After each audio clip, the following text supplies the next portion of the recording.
McDonald's adalah rangkaian fast food paling besar dengan jumlah melebihi 40,000 buah kedai merangkumi seluruh dunia.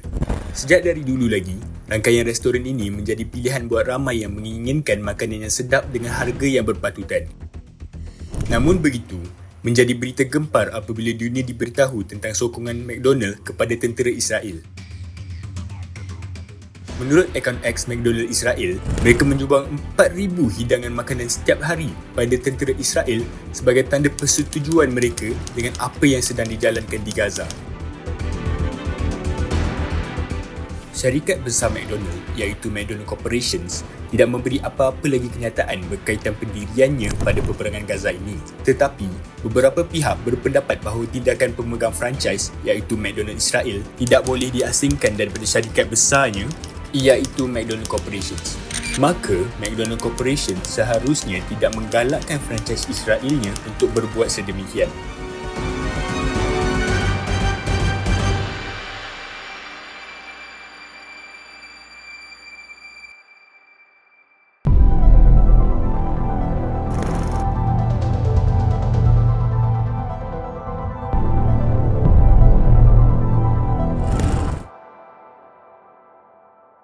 Untuk mempunyai kefahaman yang lebih mendalam tentang situasi boikot ini, kita perlu menilai dahulu hubungan antara McDonald Corporations, McDonald's Malaysia dan McDonald's Israel.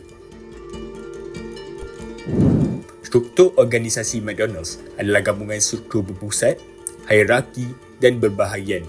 Hal ini bermaksud, kebanyakan kuasa membuat keputusan tertumpu kepada beberapa orang atasan sahaja.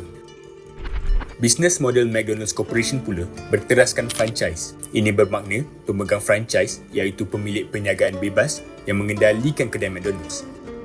Dengan berbuat demikian, pemegang franchise telah membeli hak untuk menggunakan trademark sedia ada. Pemegang franchise pula haruslah memberi sebahagian daripada revenue-nya kepada syarikat asal dalam bentuk royalty. Dalam konteks Malaysia, untuk membuka sebuah kedai McDonald's, seseorang harus membayar sejumlah duit permulaan kepada McDonald's Malaysia. Dia akan dikenali sebagai seorang franchisee. Kedai tersebut akan dijalankan seperti biasa mengikut standard yang ditetapkan oleh McDonald's Malaysia. Setiap bulan, sejumlah royalty perlu dibayar oleh franchisee kepada McDonald's Malaysia. Seterusnya, sebuah royalty lain pula akan dibayar oleh McDonald's Malaysia kepada McDonald's Corporation iaitu syarikat di US.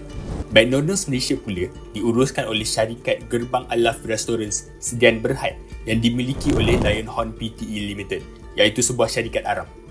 Di sini kita dapat melihat tiada kaitan secara langsung antara McDonald's Malaysia dan McDonald's Israel. Apakah itu admin maksudkan dengan tiada kaitan secara langsung? Contohnya, apabila kita membeli produk Apple iaitu salah sebuah syarikat di US, mereka membayar cukai kepada kerajaan US di mana kerajaan ini membekalkan senjata dan wang kepada Israel. Membeli produk Apple sama sahaja seperti pembuatan membeli McD di Malaysia. Kedua-duanya secara tidak langsung menyumbang kepada kekejaman Zionis.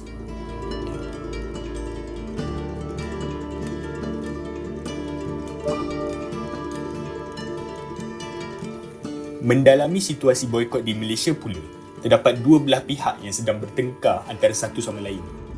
Pihak pertama mengatakan wajarnya boikot ini kerana ini sahaja yang kita boleh lakukan dan inilah perlakuan yang paling efektif. Selain itu, mereka juga berpegang kepada nilai yang dikatakan tadi iaitu syarikat McDonald's Corporation seharusnya menghalang tindakan McDonald Israel. Pihak kedua pula mengatakan boikot ini tidak wajar kerana McDonald Malaysia tidak memberi sumbangan kepada McDonald Israel. Tambahan pula, McDonald Malaysia mengatakan semua komen yang dibuat terhadap mereka berunsurkan fitnah dan tuhmahan sahaja. Mereka juga mengatakan bahawa majoriti franchise adalah milik Melayu.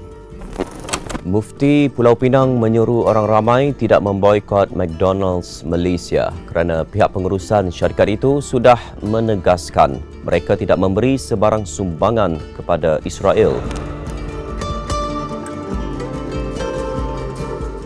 Walau bagaimanapun, ternyata semua boikot ini sedang berhasil. Menurut CEO McDonald's Corporations, Chris Kempczynski, syarikat mereka dapat merasakan impak terhadap bisnes mereka. Keterdesakan pihak McDonald's menunjukkan bahawa boikot ini telah membawa impak yang besar terhadap bisnes mereka. Baru-baru ini, sebuah cawangan di Seksyen 13 Shah Alam telah ditutup disebabkan boikot berterusan. Terdapat juga kes yang sama berlaku lebih awal di Pasir Pekan, Kelantan pada akhir bulan 12. Penutupan cawangan-cawangan ini merupakan petunjuk pertama boikot ini berfungsi. Di Egypt, jualan McDonald's berkurang sebanyak 70% berbanding dengan tahun 2022. Semua syarikat McDonald's di kawasan Timur Tengah terpaksa mengeluarkan kenyataan media untuk membezakan mereka berbanding McDonald's Israel.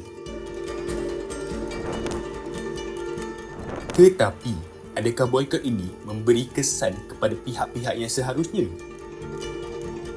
Sudah terang, boikot ini memberi impak pada tahap yang lokal.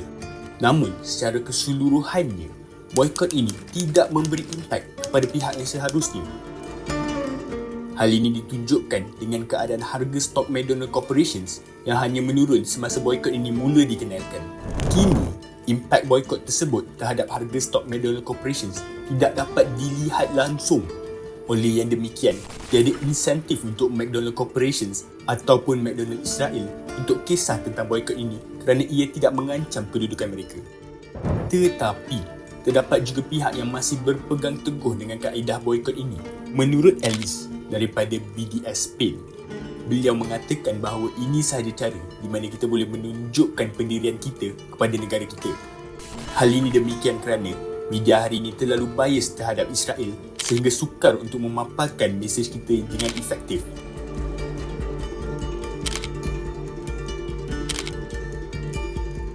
Bagaimana untuk memastikan boikot ini mencapai impak yang dikehendaki?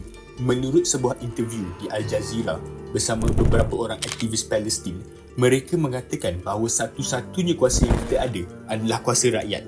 Kuasa rakyat ini berteraskan strength in numbers, iaitu semakin ramai orang yang menyokong Palestin, semakin kuat gerakan ini.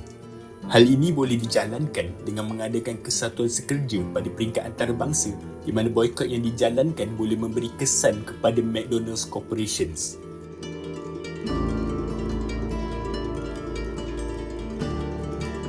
Secara konklusinya, boikot terhadap McDonald's Malaysia tidak akan memberi impak secara langsung kepada McDonald's Corporation maupun McDonald's Israel kerana menurut data yang telah pun diterangkan, saham McDonald's Corporations masih dalam kenaikan walaupun boikot dilakukan di beberapa negara Islam.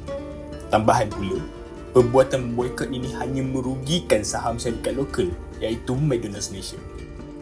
Namun, kita tidak boleh mengatakan perbuatan memboikot ini salah kerana walaupun ia tidak memberi impak kewangan kepada McDonald's Corporations, ia telah mengubah pandangan rakyat keseluruhan tentang syarikat ini, tidak kira franchise ataupun tidak.